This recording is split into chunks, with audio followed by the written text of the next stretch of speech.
what happened in Syria began a couple of decades ago, but it began in earnest in 2011. And the United States had made a decision to overthrow the Syrian government. The United States used weapons from Libya when they overthrew the Libyan government and sent them to Istanbul to give them to their allies in Syria. The most important group in Syria at that time was al-Qaeda or al-Qaeda, what you call the Islamists, although I would disagree with the term because I don't think they represent the Islam that we know. But al-Qaeda was receiving these arms. And this was something that Iranian intelligence was stating very early on, but Western media and Western politicians were ridiculing the Iranians. But later on, it came out, thanks to WikiLeaks, that Jake Sullivan, who is now the U.S. National Security Advisor, he said in an email on February the 12th, 2012, that in Syria, al-Qaeda or al-Qaeda is on our side. So the United States was using the terrorist organization that carried out 9/11, according to the United States, 10 years later to overthrow the Syrian government and also to overthrow the government in Libya, where they were more successful. Later on, al-Qaeda, for reasons that I think we don't need to discuss here, split into two groups. Now, al-Qaeda was being supported by NATO countries, foreign fighters who were coming in from across the world, including Europe and North America, but also across the Arab world and elsewhere, Central Asia. And the United States, the Europeans were also using an extraordinarily large amount of funding from oil and gas-rich countries in the Persian Gulf. But the command centers were in Amman in Jordan, but most importantly in Turkey. Now, in late 2011, I was told by a very knowledgeable person with a very important background, Alistair Crook, who at that time had a think tank and who had left government, the British government. He was also an advisor to the head of the foreign policy head of the EU. He established a think tank, and he told me, because in the 1980s he was in Afghanistan, he was in Pakistan, and they were dealing with the situation in Afghanistan. And he told me that the West is behind the dirty war in Syria. And he told me the reason I know is because all the people who I knew in Pakistan are now in Istanbul. So the people who are involved in Afghanistan through Pakistan are now involved in Syria through Turkey. But there's also much more evidence. We have the U.S. Defense Intelligence Agency document of 2012 that was released. In it, this intelligence organization, the largest military intelligence organization in the world, in it, it says that U.S. allies in the region wanted to create a Salafist entity between Syria and Iraq. Why? Because they wanted to break the path between Syria and Iraq and isolate Syria even more. What was that Salafist entity? It was ISIS. ISIS was a part of al-Qaeda until it broke away because of differences over how to organize. ISIS wanted the Islamic State of Iraq created the Nusra part of the group, and then when it declared itself the Islamic State of Iraq, the Islamic State of Iraq and Syria, then Nusra didn't accept and they broke away. So they had the same ideology. And the current head of Hayat Tahrir al-Sham was therefore in Al-Qaeda, ISIS, and then when he was the head of the Nusra Front, which changed its name to Hayat Tahrir al-Sham, they in the presence of Al-Qaeda, they broke away from Al-Qaeda. In other words, the Al-Qaeda senior officials were brought in and said, look, we're no longer with these people. In other words, and Al-Qaeda was sitting there saying, yes, he isn't with us. They aren't with us. In other words, they are together. But for practical purposes, they decided to say, okay, we're not a part of Al-Qaeda. For public diplomacy purposes, for CNN purposes, and so on. So the head of the Defense Intelligence Agency, later in an interview on Al Jazeera, of all places, said that the US government supported this policy. Obama supported this. Supported what? What regional countries wanted to do, to create a Salafist entity between Syria and Iraq. So when people speak about Islamic extremism, I would say this has nothing to do with Islam. This is American extremism. This is NATO extremism. This is Western extremism. It has nothing to do with, it's not indigenous to our culture. I think this is something that Indians should also recognize. But there's also even more interesting evidence. In a leaked audio, and all of this is online, in a leaked audio, the US Secretary of State, Kerry, said to so-called Syrian opposition troops that we allowed ISIS to advance on Damascus. So the evidence is overwhelming, and I can give you all sorts of other bits and pieces of information. But the fact is that ISIS and Al-Qaeda and their affiliates, they were a part of a dirty war by the West to undermine Syria. Back then, the Western media, and unfortunately Arabic media, was demonizing the Syrian government. And also these Al-Qaeda groups carried out false flag operations, chemical weapons operations, and the West tried to blame Syria because they were with these terrorist groups. But there's very good investigative journalism carried out by a number of people, actually. But Aaron Matei did a very good piece describing how this was a false flag operation, and how the OPCW, which is a UN affiliated organization that deals with chemical weapons, their experts went to Syria, and the analysts who were in Syria said that the evidence doesn't show it was the Syrian government. But when they went back to their organization, the politicians moved them from the team, from the report writing, and they wrote the report blaming Syria. There's a lot of evidence for this, and if anyone is interested, they can go and read Aaron Matei's piece or his works on this matter. But in any case, so these groups were supported by the West, but the Western media was supporting them, and Arabic media was supporting them, because the Arabic media is owned by these oil-rich regimes for the most part.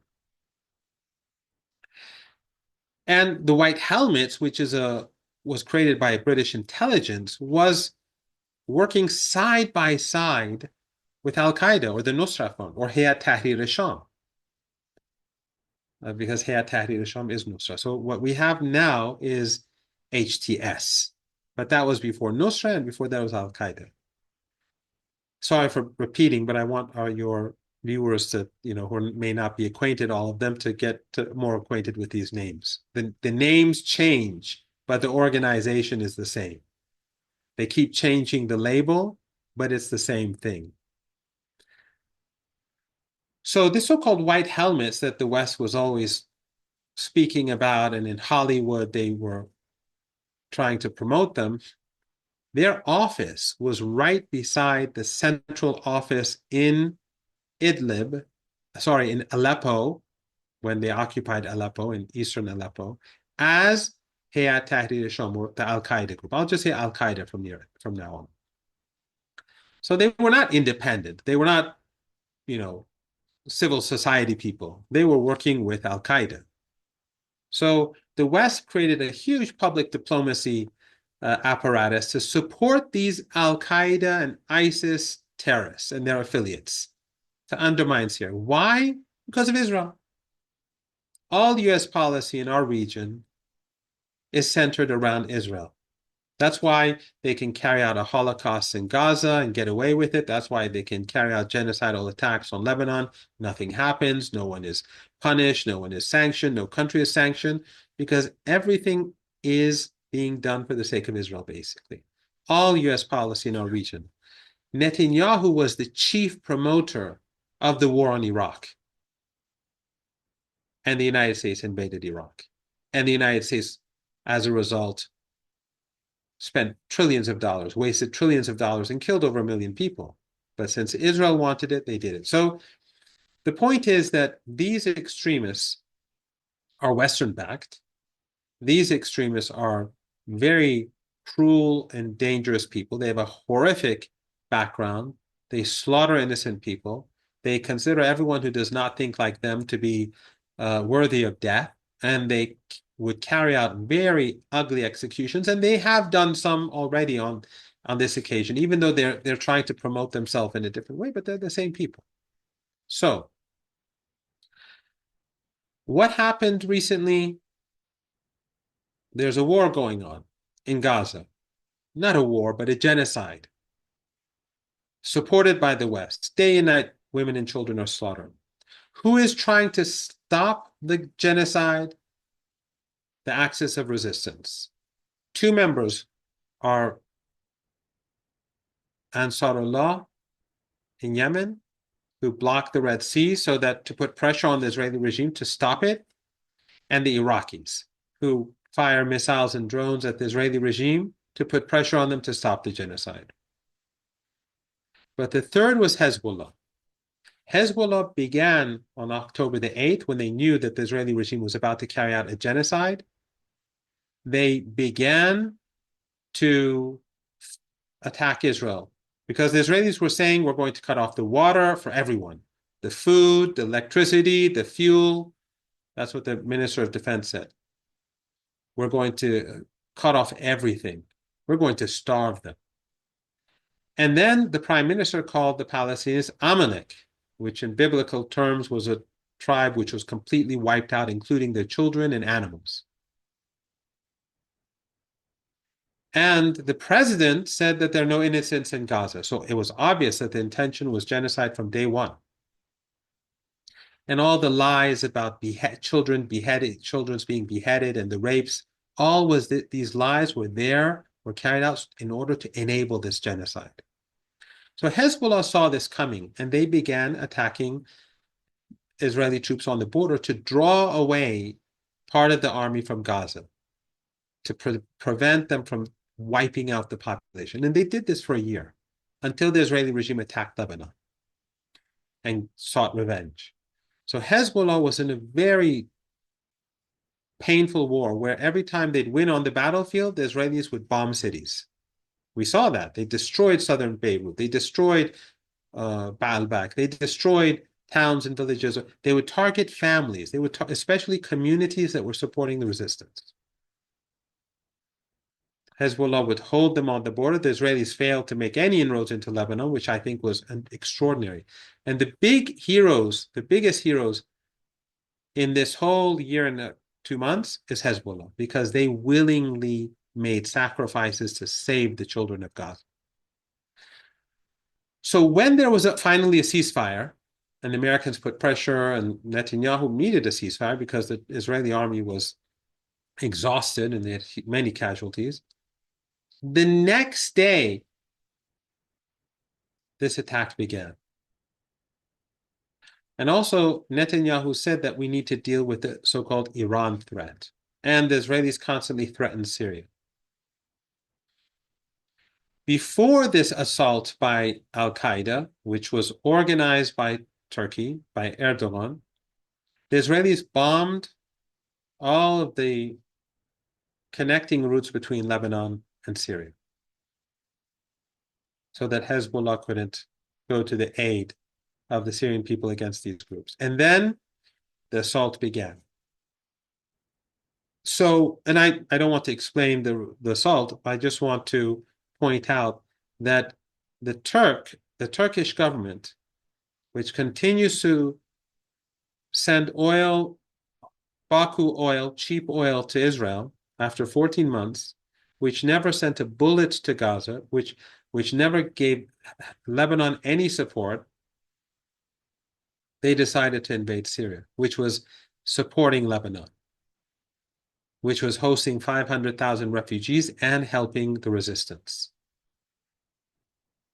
So Turkey, which was cooperating with the Israeli regime, doing trade, sending oil, even after Netanyahu was declared, because the Turkish government always made this, this ridiculous claim that for legal reasons they can't stop the flow of oil, which was nonsense.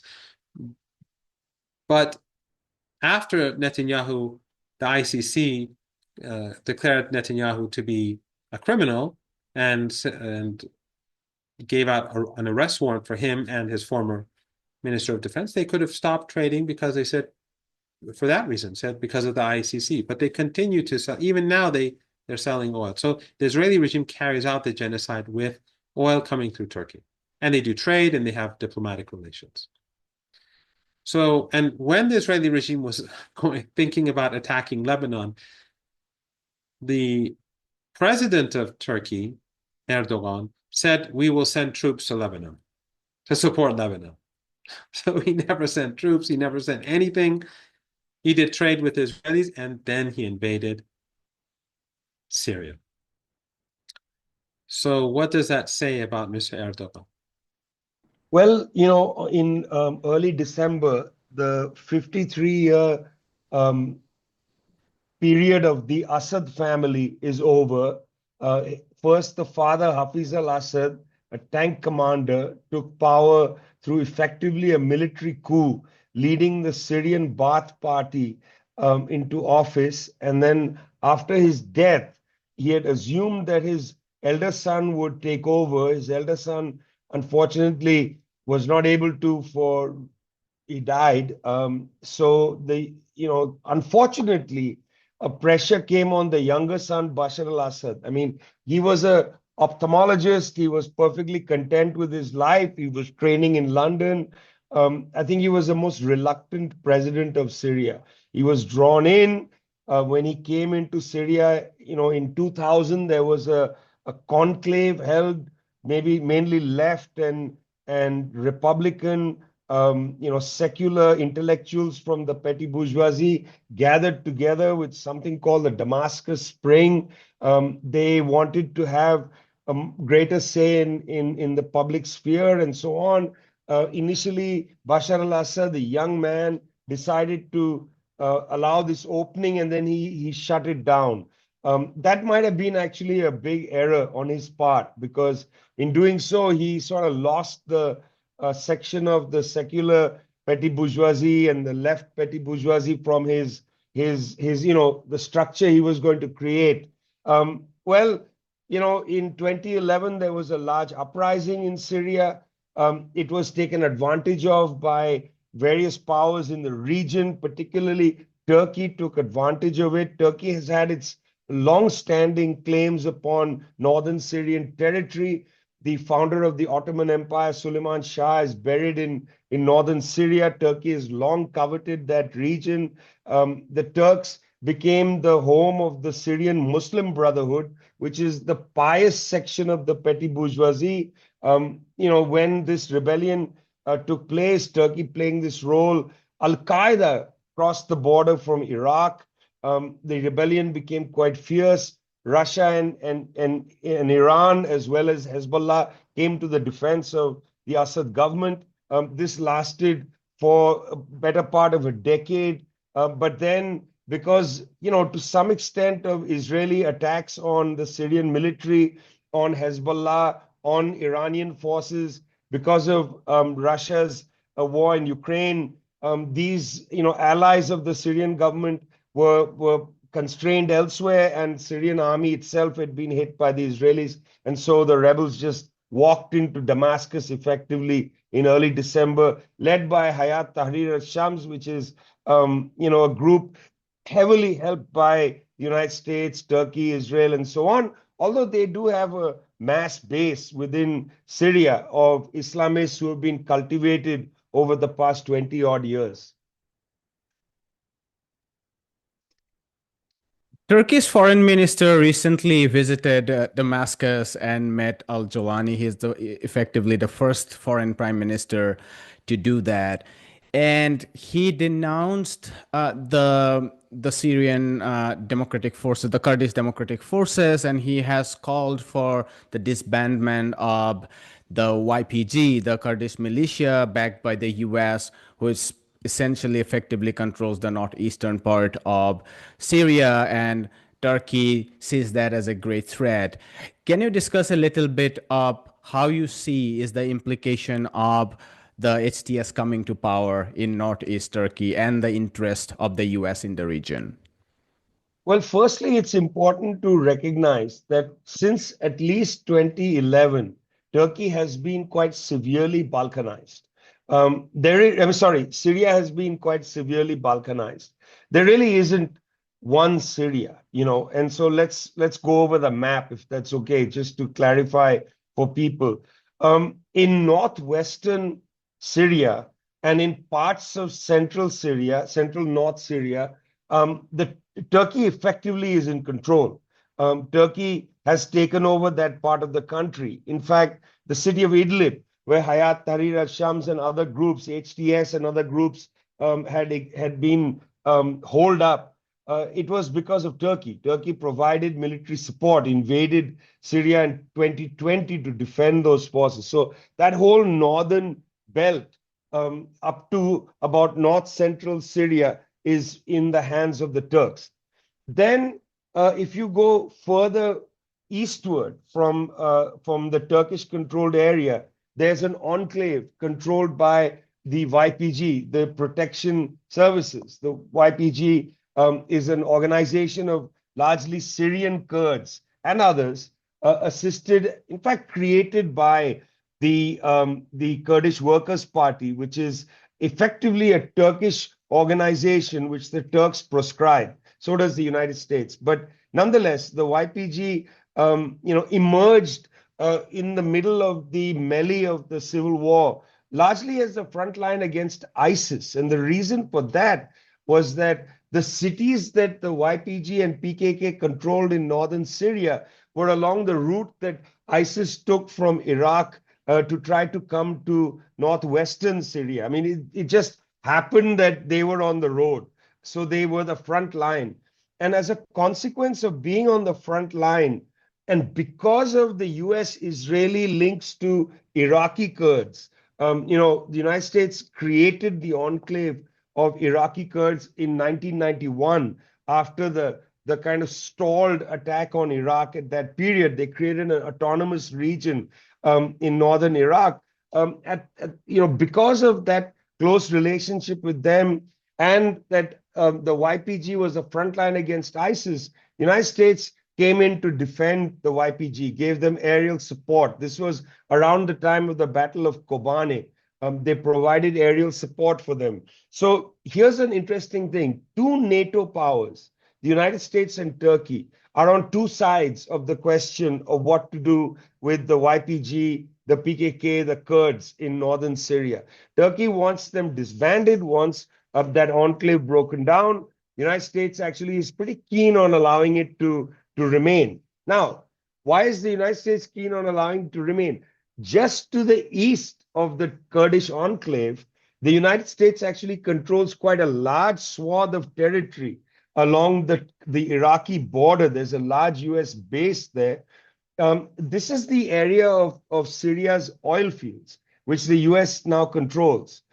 This area used to be ISIS territory. And when the US won it back from ISIS, it just stayed there. So now imagine from the northwestern border of Syria, out there near the Mediterranean Sea and the Turkish border, all along the top, right down along the Iraqi border, there's an L, which Damascus does not have any jurisdiction over.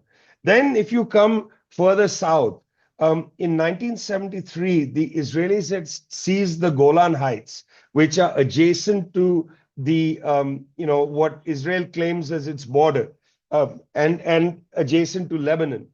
Well, once Mr. Jolani, well, in fact, let's go back. In 2011, when the protests began, the Israelis created a battalion called Battalion 210, whose express purpose was to be prepared and trained, first to monitor the border, but secondly, to do what they did this year. As soon as the Assad government fell, Battalion 210 crossed the line of control and seized the 1974 UN buffer zone and then went further. I mean, I have looked at this carefully. The Israelis have seized, as much territory perhaps as Gaza. That's a lot of area inside Syria. So Syria is already decidedly Balkanized. It's not a country and has not been for a very long time. So that's important to bear in mind. When the Turkish foreign minister comes to Damascus and says, well, take back what is, now held by the Kurds, that's easy to say, but Turkey is saying something that is also, unfortunately, going to probably be a reality for a long time because it sets up Turkey and the US into a clash. Hayat Tahrir al-Shams is beholden to both Turkey and the United States. Very unlikely they'll be able to solve that problem from Damascus. This is a US-Turkey problem. And I would say that I think if I was the YPG, I wouldn't sleep well at night because each side is capable of betraying the other. And most likely the US is going to cut a deal with Turkey because it actually owes Turkey a lot for what has happened recently in the sense of weakening the adversaries of Israel. It owes Turkey a lot, and I think they might sell out the Kurds.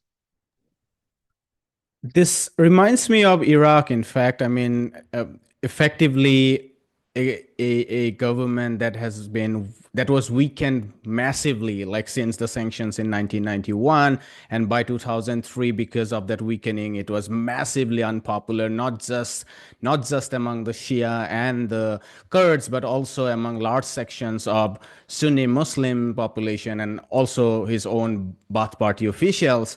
The US walked in literally without a fight, and then this weak government, the US-backed coalition, couldn't control, and it by 2005 it effectively became a civil war between the Shia Sunnis and the Kurds.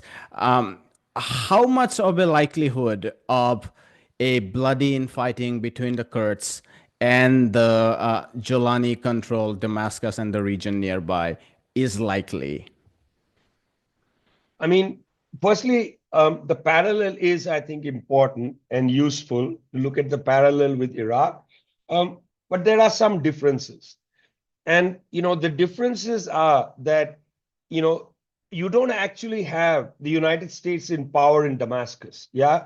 And that poses a difference because if the US had come into Damascus directly, or if the Turks had come into Damascus directly, or if a multinational force had come in, it would have awoken directly Syrian nationalism, forms of Syrian patriotism. Syria is exhausted.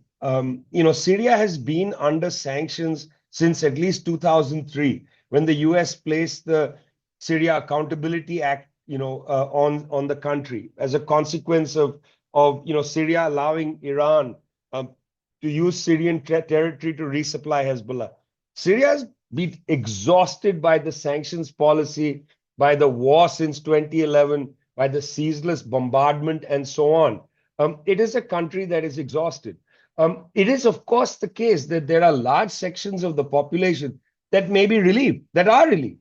That Hayat Tahrir al-Sham comes in, Mr. Jolani has been well coached. He takes off his Al-Qaeda-esque uniform. He puts on a kind of bland uniform, goes to the Umayyad mosque, says things like, it's a new day for Syria, says that we will protect minorities and so on. In a sense, because he is one way or the other Syrian, the sting of patriotism that could have been awoken against him is not so powerful, And also the exhaustion of the Syrian Arab army, which, some sections of it have gone to Iraq. They went by truck along with parts of the leadership of the government. I doubt very much that they're coming back into the fight. This was a rout. I mean, Mr. Assad didn't make a statement before he left Damascus. He didn't even make a statement before he left Latakia. That was his first stop. And in fact, the statement that he did release from Moscow was more a self-justification than a statement saying we're going to fight another day. This is an alien invasion and so on. Saddam, on the other hand, made several statements. We're going to fight them and, we're going to erase them from Iraqi soil. So the whole sting of patriotism has been taken out of this. And I think that's important to register, that you don't have a basis for that kind of general Syrian uprising against an invader.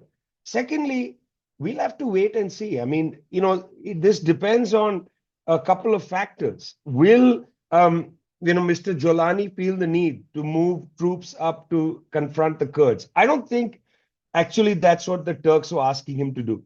I think the Turks were asking him to give them permission to start squeezing the Kurds. They don't even need to do a frontal assault. They can start putting a siege on the Kurds. This is an old strategy. Cut off supplies. Make a deal with the Americans to passively cut off supplies. So there's no public, statement about this. So the Americans don't have to publicly once again betray the Kurds. That's a very bad alliance to have made for the YPG. They made it out of necessity. But, the US will drop you whenever it pleases. It's unlikely that the Turks are actually saying, send the Hayat to Kobani. I don't think so. I think they're saying, give us permission to squeeze them. I think that it all depends on how the Russian forces withdraw from Syria, whether they withdraw. They may still maintain some of their bases, but that is still in negotiation. I think there's a long wait and see period. There was some incidents already of violence against minorities, very poorly reported, but they already took place. But, I'm not sure that it is generalized as of now. So we'll have to wait and see. I mean, for the sake of Syria, I very much hope there is no sectarian violence. I hope, and I know this is a strange thing to say, but I hope in one measure, Mr. Jolani succeeds in not permitting violence against minorities. That is not something humans should ever cavalierly talk about. I also hope that Mr. Jolani is able to bring, some measure of security for people. Now, the questions that arise are, what does this mean for Israel's occupation of Syria? What does it mean for Turkey's or for the United States and so on? Are these going to continue in perpetuity? Is this the price of some security for Aleppo, Hama, Homs, and Damascus, maybe Dara, that you give up all these regions to foreign powers? That's a heavy price to pay. Hi, my name is Ayushman. I, along with Jyotisman, have started this platform. In the last 2 years, we have tried to build content for the left and progressive forces. We have interviewed economists, historians, political commentators, and activists so far. If you have liked our content so far and want us to build an archive for the left, I have 2 requests for you. Please do consider donating for the cause. Link is in the description below. Also, if you are not able to do so, don't feel sad. You can always like our videos and share our videos to your comrades. Finally, don't forget to hit the subscribe button.